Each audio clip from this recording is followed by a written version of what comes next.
Have you ever reached the end of the day and realized you barely lived any of it? You were there physically, but mentally you were somewhere else. So let me ask you a question. Where is your mind right now? Not your body, your mind. Is it really here with me? Or is it already worrying about tomorrow, replaying yesterday, thinking about work or money, relationships, or the next thing on your to-do list? Most of us spend far more time in the past or the future than we do living in the present moment. And that may be one of the greatest mistakes we make. We're somewhere else, always somewhere else, always looking ahead, always chasing, always striving, always waiting for things to get better, waiting for the weekend, waiting for the holiday, waiting for retirement, waiting for success, waiting for happiness, waiting for life.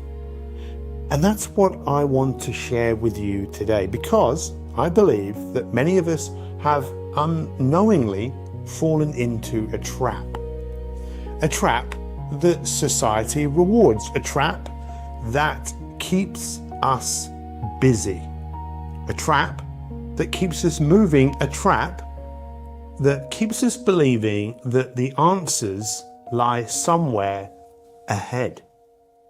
The trap is the belief that life starts later. I know this because that's how I lived most of my life. For most of my life, I was just busy, being busy. I was always doing, I was always creating, I was always producing, always moving towards something. And from the outside, well, it looked great. I built businesses, I wrote books, I spoke all over the world, I had my own TV show, I worked with some incredible people, I achieved goals that younger versions of me could only have dreamt about. But there was a problem. No matter what I achieved, there was always something ahead of me. There always seemed to be another mountain, another target, another destination, another reason to postpone contentment. Have you ever noticed that? You reach a goal and immediately you create another. You buy the thing you wanted, then you want something else. You achieve the promotion, then you focus on the next one. You get fitter, then you compare yourself to someone fitter. You arrive and then immediately move to the next destination. It's almost as if we have been conditioned to believe that satisfaction is always somewhere over the horizon. But what if it isn't? What if the thing that we're searching for cannot be found in the future? What if peace cannot be achieved? What if it can only be experienced? That question changed my life, especially after losing my dad, and then my mum, and then losing my wife, all in a 5-year period. Those experiences, they forced me to stop. Not because I wanted to, but because I had to. I couldn't outrun my grief. And when I stopped, something fascinating happened. I began to see things that I'd never noticed before.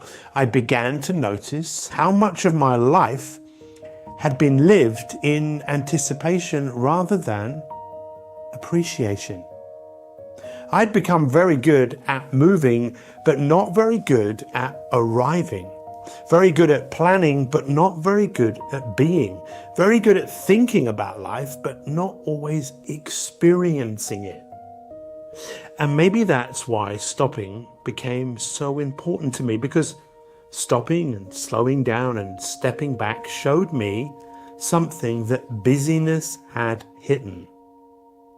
Life only ever happens now. Not tomorrow, not next year, not when things finally calm down, not when you earn more money, not when people finally understand you, not when everything goes according to plan. Life happens now.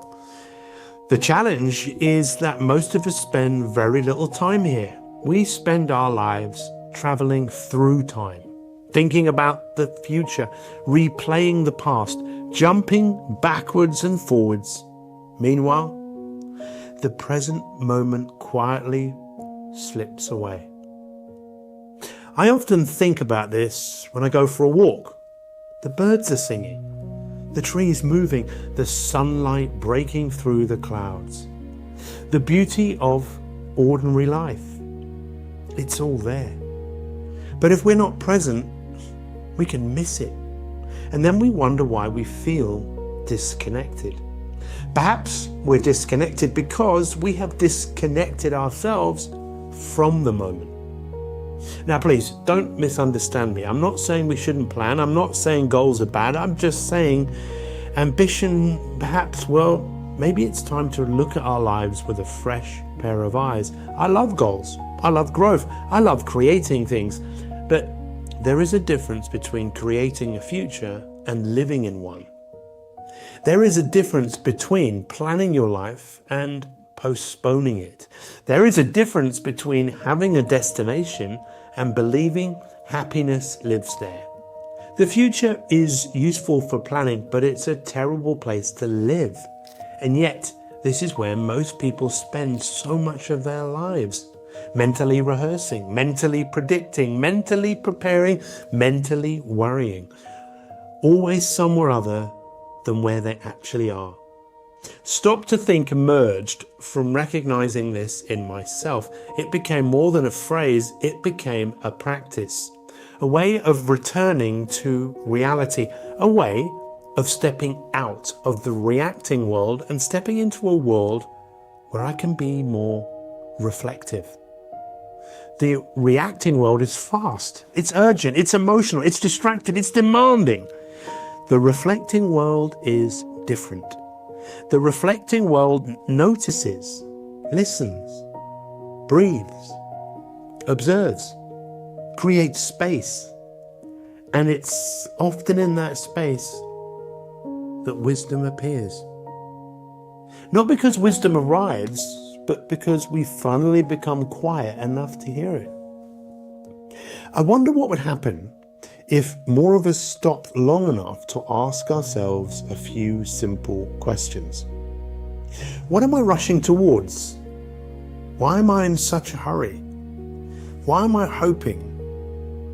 What am I hoping will happen when I get there? And perhaps the most important question of all is, what if nothing is missing? What if this moment is not an obstacle to overcome, but an experience to inhabit? What if life is not happening later? What if life is actually happening now?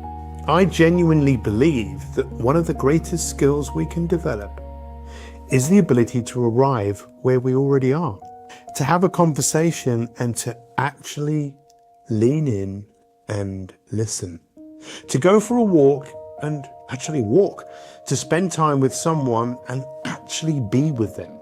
Not half there, not distracted, not waiting for the next thing, but fully present. Because presence changes everything.